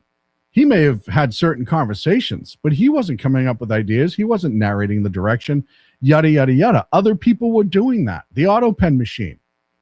They lied to us repeatedly, and we all knew what the truth was, and they continued to lie. And the left, the media was complicit. I don't care how many books What's-His-Face at CNN writes, that little dweeb. You all fucking knew. They didn't fool you. And I never wished anything ill on him. Because that's not what should happen. If you don't like it, you go out and vote. Yeah, Sean said Biden wasn't controlling the shots. He absolutely was not. But you go out and you vote. And you change it. And there's been changes to voting laws in the past. There's been redistricting in the past. All of these things you're seeing now that they're acting like are totally unprecedented. It's all happened in the past.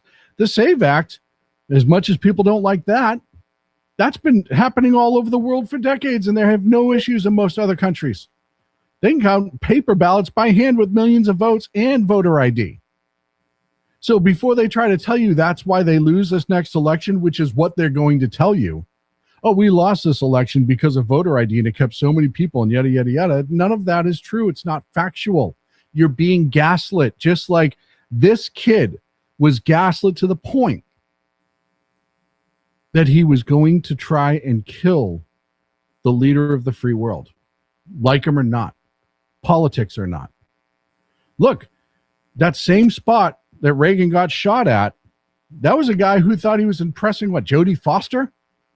And I'm not condoning it, but it's a very different motive. He thought it was going to get him laid, as batshit crazy as that sounds. This guy was entirely different. Cole Thomas Allen is not a one-off. Cole Thomas Allen is not necessarily an individual. There are more Cole Thomas Allens out there. When we come back from the break, I'm going to talk about a few of them. But I asked this question on X, 2 Against Tyranny, if you want to follow me. I asked this question on X is, when are the Democrats going to actually start having this conversation about how their side has been increasingly violent over the last decade or more? And we saw part of the reason is they blamed all these white supremacist groups and blah, blah, blah, and protesting and this and that. And the other thing we saw, the Poverty Law Center was the one funding all of them. If you aren't realizing, if you're a Democrat and you don't realize that everything you've been told is true by the Democrats for the last 16 years, more so now, it's a lie. And it's been a lie. And I've said it before, Trump's not perfect. I've never claimed Trump is perfect. And I see this in the chat room. Oh, you're orange god. But no. I've said this before. I'll say it again. Trump mirrored my beliefs that I held well before Trump walked down the escalator. When all the rhinos would sell us up the fucking river left and right and give this country away left and right. And I hated on all of those rhinos. I was America first before it was on a hat. I was saying make America great again before the president uttered it. I didn't say those exact words, but those were my sentiments. And the whole country felt that way twice. And all the things that the president's doing, as much as the left hates to admit this, is what he said he was going to do. And I don't think he's gone far enough with a lot of things. And where I disagree with him doesn't mean that I don't support him. I'm allowed to disagree with leaders, even ones that I've elected into office, and hold them accountable when I think they need to. But that doesn't mean that I'm going to shit all over them or wish ill upon them, even when they're the people in office that I did not vote for, because I'm not a psychopath. And Cole Thomas Allen absolutely was. I'm up against a break. I'm going to take my 2 minutes, grab myself a drink. I hope you do the same thing. Look, shrmedia.com, and click at the top on the shirt, 250 reasons, or you can get an Edge of Liberty shirt if you want to support the show. But if you don't want to support the show, and I get it, you can get one of the 250 reasons shirt. It's that good looking son of a bitch right there. 250 reasons to read source documents. I think source documents are important. They're huge. Shout out to our friends over at KLRN Radio for simulcasting. I'll be back right after this. Conservative media done right. You're listening to the SHR Media Network. Welcome to the SHR Media Shop. This is not just merch, it is a statement. SHR Media is built as a rebellion against the mainstream. We deliver truth without a filter or permission. When you wear our gear, you are standing for liberty and unapologetic free thought. Every piece is a badge of support for independent journalism. Wear it loud, wear it proud. Support the mission and join the rebellion at the SHR Media web store. Attention, all patriotic women of faith. Yep, I'm talking to you, sis. Are you looking for high-quality, super soft apparel that reflects your love for country and your devotion to God? Look no further than Carry Girl Gear. Picture this. You rocking a tee so soft it's like being hugged by a cloud, all while showing off your love for God and country. Sounds dreamy, right? Well, welcome to reality, babes, because that's what we're all about here at Carry Girl Gear. We specialize in super soft tees, tanks, and more, designed specifically for the strong, patriotic woman who proudly wants to carry their message of faith and freedom. When you shop with us, you're not just getting a t-shirt. You're joining a community of like-minded women who are proud to wear their beliefs straight on their tees. So whether you're sipping sweet tea on the porch or leading the charge for faith and freedom, do it in a Carry Girl tee. Because life's too short for stiff, boring tees.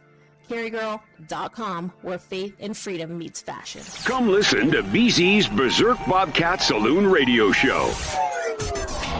Live on select and exclusive Tuesday and Thursday nights at 11 p.m. Eastern, 10 p.m. Central, and 8 p.m. Pacific on the SHR Media Rumble channel, SHR Media YouTube channel, X, Twitch, Spreaker, and wherever great conservative podcasts are found. BZ, your conservative Sherpa, guides you through the maelstrom of Democrat, leftist, and globalist lies, chaos, deceit, and betrayal.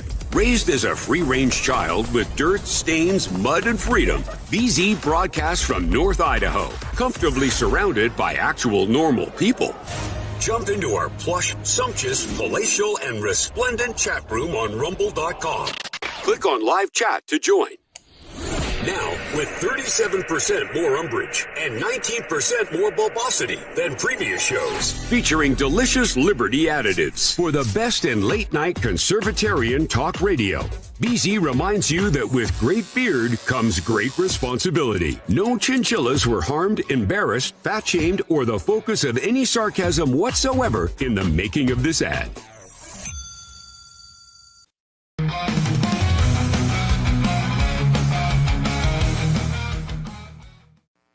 Ladies and gentlemen, welcome back to the Edge of Liberty right here on the SHI Media Network. Going over to the chat room, just want to say hi to Daniel, hi to Boyd. I saw a listening post in the chat room. I know Sean's in the chat room.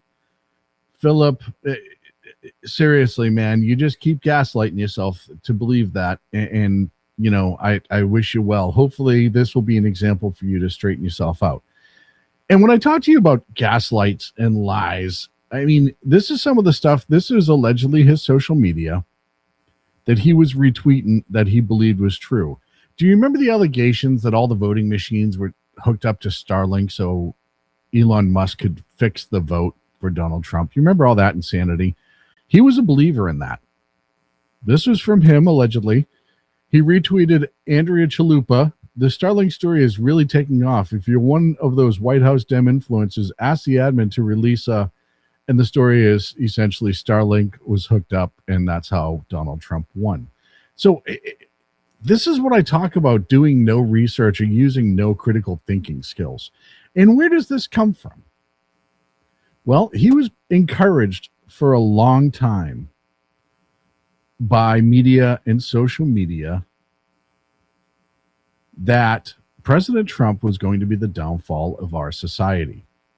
And I have a couple of videos here that I'm going to play for you that are just unbelievably ridiculous. Look, however influential and successful a president is or it isn't, it does not necessarily decide the downfall of our nation. The downfall of our nation will come from the fabric within. It'll be the people who change it. It will not be, for good, better or for worse, it will not be the president. The president will try to get it to go in a direction, a Congress try to get it to go in a direction.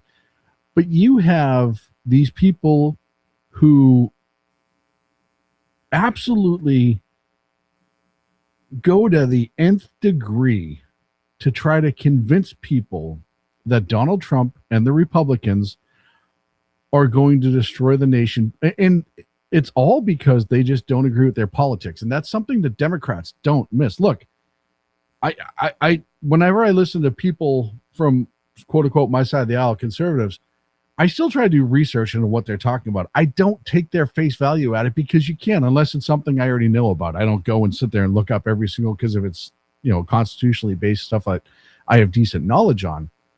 But Democrats don't do that. And then they get lambasted with posts like this from famous Democrats. This is from President Biden. These are all the posts that he put out calling Donald Trump a threat to our democracy. Dog whistles. These are called dog whistles. These are what get people activated. It's almost like, before I read them all off, I was thinking about this. It's almost like they've been conditioning these people for years to be unknowing sleeper cells. And then they don't know what the right trigger word is going to be, but eventually somebody will utter it their way and it will activate them completely. And this is what seemingly has been happening.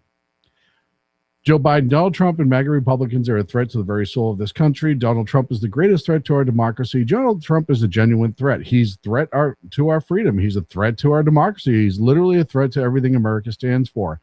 Donald Trump is a threat to our democracy. Trump poses many threats to our country. Greatest threat he poses to our democracy. Without that, we lose everything. And that was for the guy that was the president of the United States at the time. Now, do I think that he was necessarily running his own X account? No. But the point is, it was coming from the presidential, at the time, the president's own X posts. And it wasn't just him. And I've played these types of videos before, and I'm not going to play all of them because I get, 22 minutes left, and there's a whole bunch of stuff that I want to rip through. But I'm going to show you just a couple of videos of infamous Democrats and leaders who talk about the hurting the president like it's pouring a glass of water. And even if they don't use the specific words, where's that video I had? I got it here somewhere. It's the mashup. Here it is, the Pelosi and all the other ones that you've seen before, but I want to remind everybody again what they've said in the past. There aren't uprisings all over the country. Maybe there will be. People need to start taking to the streets. This is a dictator. There needs to be unrest in the streets for as long as there's unrest in our lives. Enemies of the state. Show me where it says that protests are supposed to be polite and peaceful. Do something about your dad's immigration practices, you feckless. When they go low, we kick. How do you resist the temptation to run up and wring her neck? The biggest terror threat in this country is white men, most of them radicalized up to the right. I thought he should have punched him in the face. I said, even if you lost, he insulted your wife. Yes. He came down the escalator and called Mexicans rapists and murderers. He said, well, what do you think I should have done? I said, I think you should have punched him in the face and then gotten out of the race. You would have been a hero. I'd like to punch him in the face. I said if we were in high school, I'd take him behind the gym and beat the hell out of him. Punch some people in the face. The violence, the continued violent rhetoric. This is not the only time, and this is not the last time. And there's so many videos that I've played in the past of things like this. And I feel like I did this show during the last assassination attempt. And you might say, well, how many assassination attempts have there been? And I'm glad you asked that question, if I'm being entirely honest. If we go back in time, and here we go. I went back 100 years. And I'll talk about all the assassination attempts, and then I'll show you something that might surprise you. 1928, before taking office, Argentine anarchists plotted to blow up the train carrying President Hoover. Franklin D. Roosevelt, 1933. Giuseppe Zangara, 5 shots at the president-elect at his home. In Miami, Florida. Harry S. Truman. 2 Puerto Rican nationals named Oscar Collazo and Griselda Terrazia attempted to storm Blair House where Truman was staying. In the 60s, obviously, there's the attempt on JFK by Richard Pavlik, loaded his car with dynamite intending to ram the president-elect in Florida. 63 is obviously when President Kennedy was killed. Richard Nixon, 74, Samuel Bayek hijacked a commercial liner on the ground in Baltimore. His plan was to crash into the White House. Gerald Ford, 75, Lynette Squeaky Fromm, who is a follower of the Charles Manson, aimed a pistol at Ford in Sacramento. Gerald Ford again in 75, weeks after Sarah Jane Moore fired a revolver at Ford in San Francisco. Jimmy Carter in 79, Raymond Lee Harvey was arrested for carrying a starter pistol outside the venue where he was scheduled to speak. In the 80s, John Hinckley Jr. into Reagan outside the Hilton, as we talked about. George Bush, after Bush left Office of Iraqi Intelligence. This is George H.W., the dad.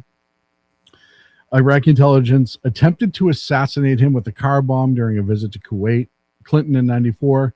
Frank Corder stole a Cessna plane, tried to crash into the White House.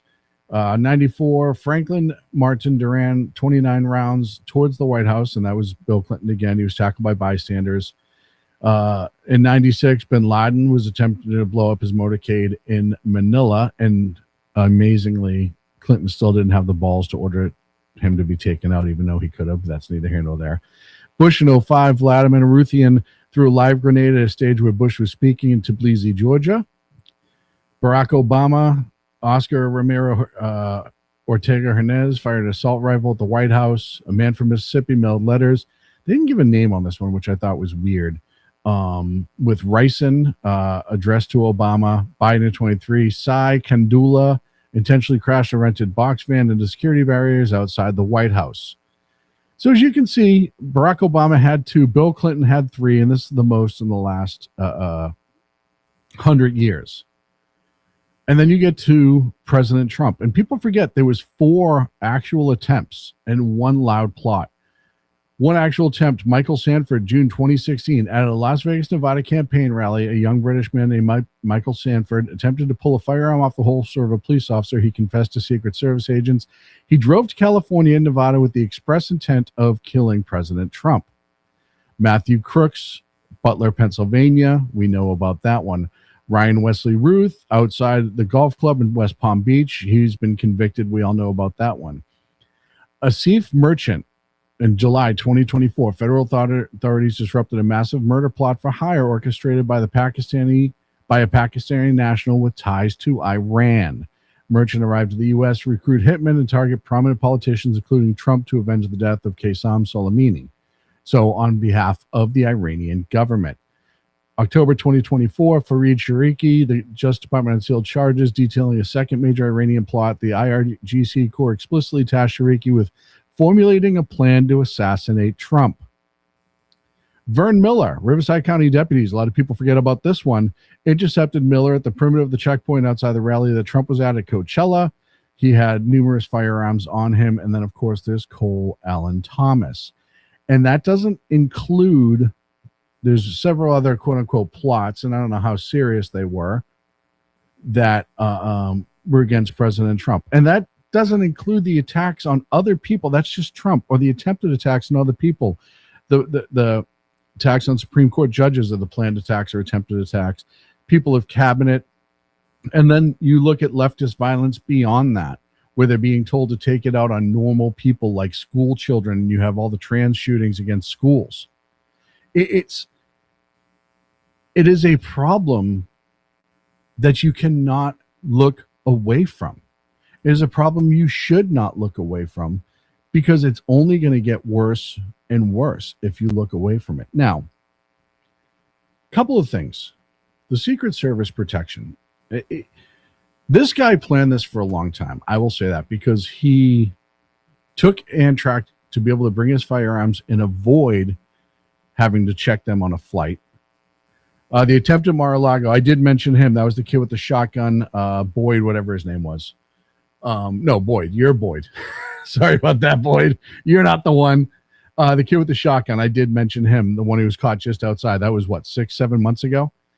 So he took Amtrak because your luggage does not get scanned going to Amtrak, and he rode the Amtrak, which cost thousands of dollars, by the way, to get from California to Washington, D.C. on Amtrak. He had bought the guns a couple years ago. He brought them all with him. He checked into this hotel the day before the event. And as we saw, the Secret Service did not do their job. Let me rephrase that. The agents who physically stopped him, the agents who rushed the dignitaries and put their lives in the way to protect them, did their jobs. The reaction did their jobs. The planning section did a fucking shitty job. And this is why, immediately saying, hey, this is why we need to have the ballroom. So when we have formal events with all these dignitaries, we can control it a lot better. And somebody was saying, oh, it's just the White House paid all of these influencers to say this at the same time. And it's like, no, this is a logical deduction of how to avoid this in the future. Is you build this ballroom and you finish it, and then you can turn around and control a lot better.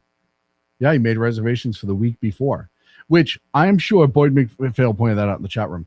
I'm sure when we if we ever learn this kid's search history, it's going to be a lot more. And if you go through it, and a whole bunch of it's online, but if you go through it, it is all leftist garbage, like just all leftist garbage. It's amazing. It's one of those things you look at and you're like, when someone's like, how could this happen? And it's not hard to go, yeah, I know how the fuck it happened. And if you're acting like you don't know, you're a liar. Like Jamie Raskin on what was it, Meet the Press yesterday or whatever Sunday morning show he's on, when she asked him if he's going to tone around down the rhetoric, and he had no idea. I don't know what you're talking about. Us? Rhetoric? Oh God, rhetoric. Oh, it was almost World War XI. I talk about that before I get out of here. I get 13 minutes left. So when I talk about the protection package that was put together for this event, whoever designed it should be fired. Again, I'm not pushing back against the agents who acted and did their job, because clearly they did a hell of a job. I also give Trump a lot of credit for not calling out the planners for this and doing nothing but giving blanket applause to the Secret Service. It takes a lot, considering this is almost the third time he's been assassinated, fourth time he's been assassinated. And this one was honestly the most controllable. Yeah, he just didn't have the last 100 yards planned out. Yeah, and that's the other thing is, I don't know what he thought he was going to do when he comes in on the far end of the ballroom, and that place is teeming with sharpshooters and SWAT officers. But that tells you how insane he was. He was never going to get to his target, ever. So now I want to talk about the response of Democrats, because the peaceful, loving Democrats have once again shown who they are. This is a teacher saying that she will pray for better aim next time. This is off her social media. Her name is Andrea Hovis. She's a mom, teacher, community activist, praying for better aim next time. And again, when we tell you there's more people like this, more people indeed. Let's see. There's another. I got a couple more of them too. It's not the only one. Of course, we've all seen this Hassan Packer and his whole... Choose just not to rent it at all. Right? What do you think this is telling people? Honestly, what do you think this is telling people? Well, my understanding is that the property owners who have properties there choose just not to rent it at all. Yeah, kill them. Kill those motherfuckers and murder those motherfuckers in the Kill street. Let the property owners who want private property. soak in their fucking red capitalist bloods, dude. By the way, Hassan Piker, as much as he acts like he's a people of the poor, he grew up relatively rich. There's pictures of him young, riding around on horses. He's like Mandami. He plays poor, but he's not. Austin Tucker, that was 2 months ago. I know Boyd brought this up.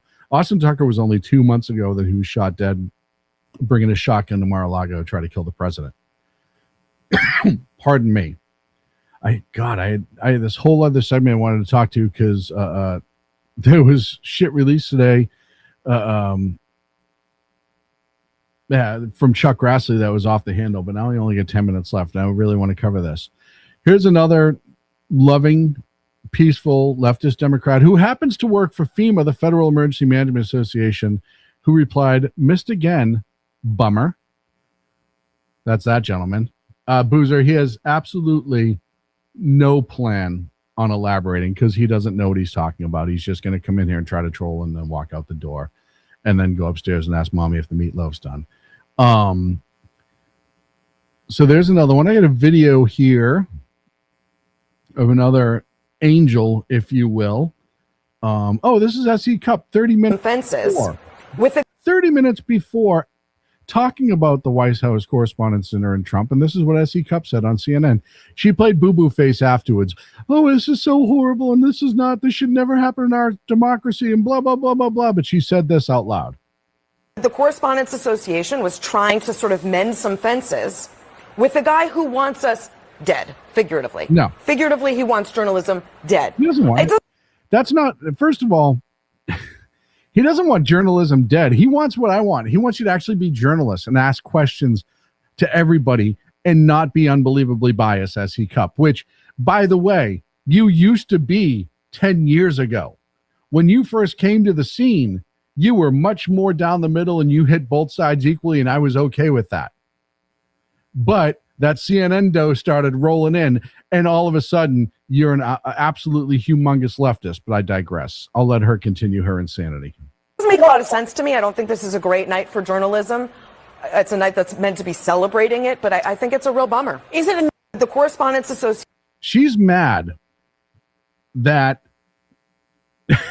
she did back in the day. She had a listening post, always on point, said she used to have great legs. Yes, she used to have great legs. Mission Ready Men said, I used to be a fan of hers, S.E. Cup. Yeah, I did too. I respected her back in the day, but she got TDS, or more importantly, like most of them have, they don't have TDS. The people in prominence over at CNN and all the other ones, they don't have TDS. They just know how to stoke other people's TDS. They know exactly what they're doing. Do they hate Trump? Absolutely. Do they want him out of office? Absolutely. Do they want him dead? I believe some of them absolutely do, as we will see right here.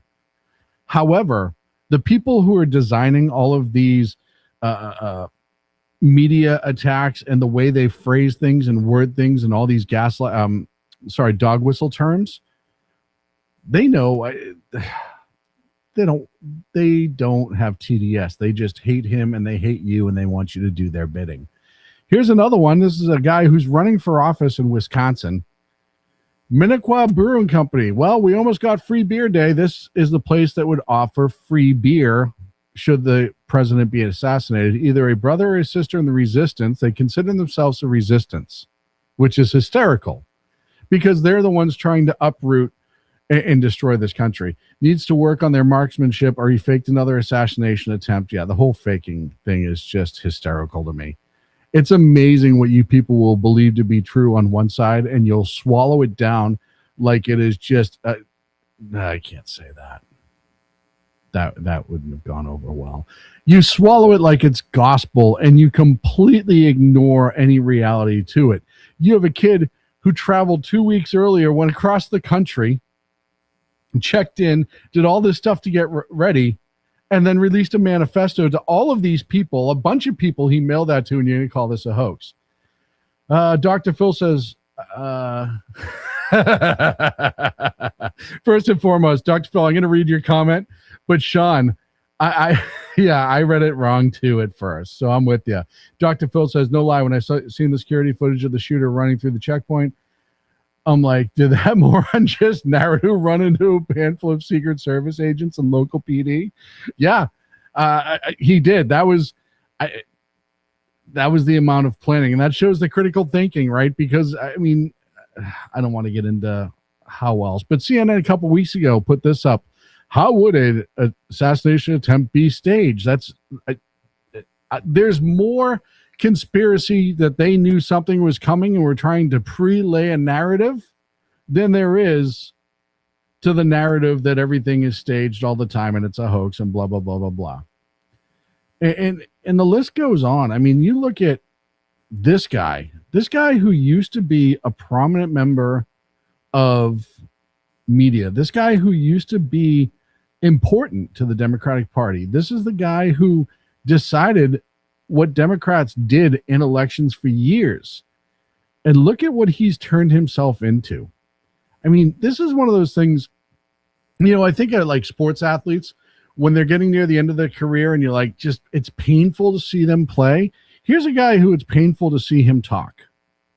I want to be clear on this. I do not want that man to die. I want to watch him suffer.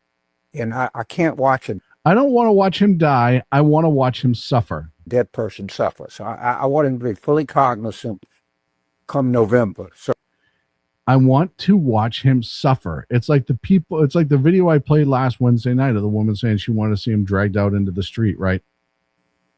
This is who they are. This is everything about them. Here's another. Why can none of you fuck? I'm sure she's got a degree in underwater basket waving and lesbian interpretive dance. Here's another one.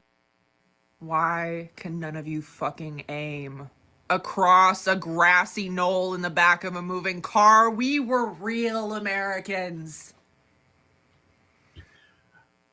She just said that assassinating a president made you a real American. And yet, damn it, they missed again. Goes on. Who doing the fucking shoot? This is, look, I'm not making these videos up. These are the people who are posting them themselves for clout. God damn it, they missed again. Who doing the fucking shoot? Shit. Bitch, where my motherfucking wine? That pissed me off again. Imagine being so hopeful that somebody would die that this is your reaction. By the way, I brought up the brewery earlier that was giving away the free beer for the assassination attempt, and this is the asshole who owns that brewery. His name is Kirk Bangstad, and he's running for Democrat for State Assembly in Wisconsin, District 34. I just wanted to make sure that I put that out there, that he is hoping somebody completes the act in order to give away free beer, and he's running for office. It's really insane to me where we're at right now, and how many people, and I put this out on X, and again, you can follow me too, Against Tyranny, and I said how many people were going to start claiming that this guy was pushed into this emotionally by Trump, and that it was somehow Trump's fault. And I've already seen it on social media a few times. It's amazing how they can never blame because I'll tell you right now, and some of them have, I'll give credit. There's a couple people out there who said, hey, this was all shitty and this should not have happened. Carl there over, I think it's ABC, put out a good video this morning saying, hey, President Trump called me the morning after, John Carl, and asked me how I was and kind of went through things, and then turned around and said, hey, we have to reschedule this right away. We need to get this done again because this needs to happen, which shows you how unafraid President Trump is. That he wants to do this dinner again so the journalists can have their night. So finally, I want to end on a couple of different things. By now, you all saw the video. By the way, the video recorded, I think, last year of Ilhan Omar, a person who's working really hard to prove that she is the dumbest person in Congress. And I'm not saying this is a tight race for stupidest Democrat in Congress, but she said this while reading from a script, and at no point did her brain say, well, I know history and that's not correct. The last time the Alien Enemies Act was invoked, it was used to detain and deport German, Japanese, Italian immigrants during World War XI. World War XI. Just so we're all clear on what she said World War XI. Now, somebody pointed out that it was probably written with Roman numerals and she didn't know what they were. Either way, she never corrected herself and said, I'm sorry, that was stupid, World War II. Because at least then she had some credibility. But of course, everybody ran with it. And why shouldn't you? Because the memes were going to start. And the best one I saw so far, and Based Mike Lee has some winners, but I'm just going to play it.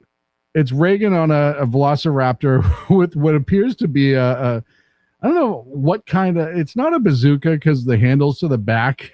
It's almost like a recoilless rifle, it looks like.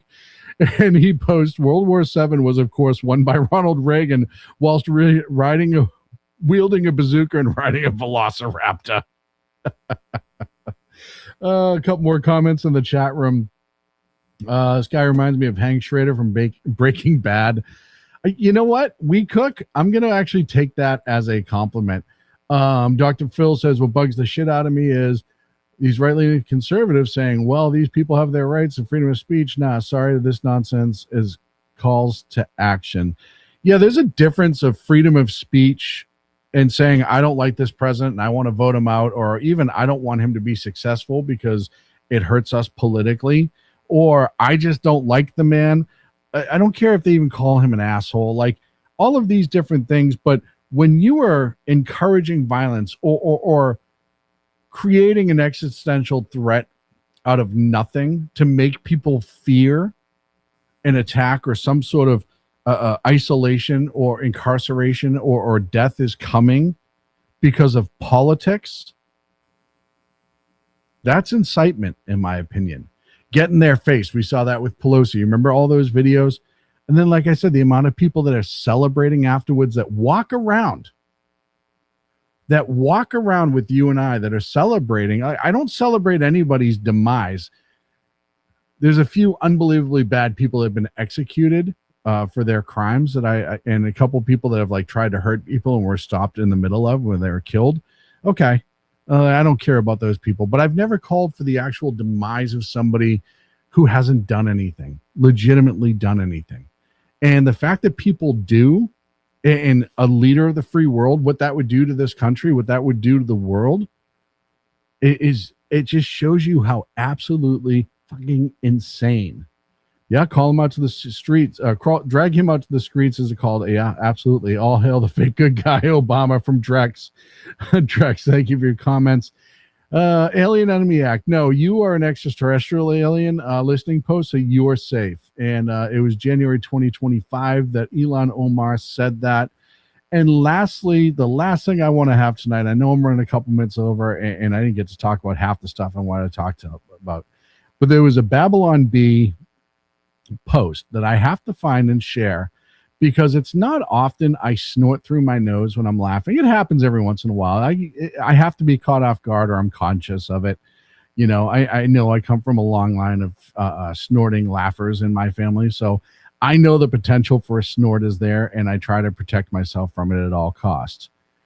And the Babylon Bee put this out, and I just absolutely snorted when I saw it. And it says, Trump enters ceasefire talks with Democrats. And it would be a lot funnier if it wasn't needed, which is incredible. Listen, Post said you should do a show maybe Wednesday and touch on what you didn't talk to tonight. You know what?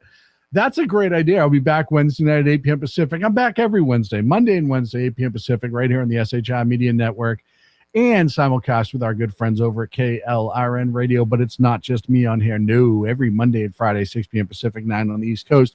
You have the Reaver of Common Sense, my boy Jersey Joe. Tuesday and Thursday mornings, the Big Man, Mission Ready Men with Big E, 9 a.m. Pacific, noon on the East Coast. 7armors.com. Go catch some of his swag too. You can get the SHR Media stuff. It's all on the same site. Go get it. Do yourself a favor. The 250th shirts are on his site as well. And there's only, I think, 100 being made. So it's limited time. So go ahead and get that out. Every Tuesday and Thursday night, the Bulbous One, 8 p.m. Pacific, 11 on the East Coast. You have BZ's Berserk Bobcat Saloon. Friday and Saturday, 4 p.m. Pacific, 7 on the East Coast.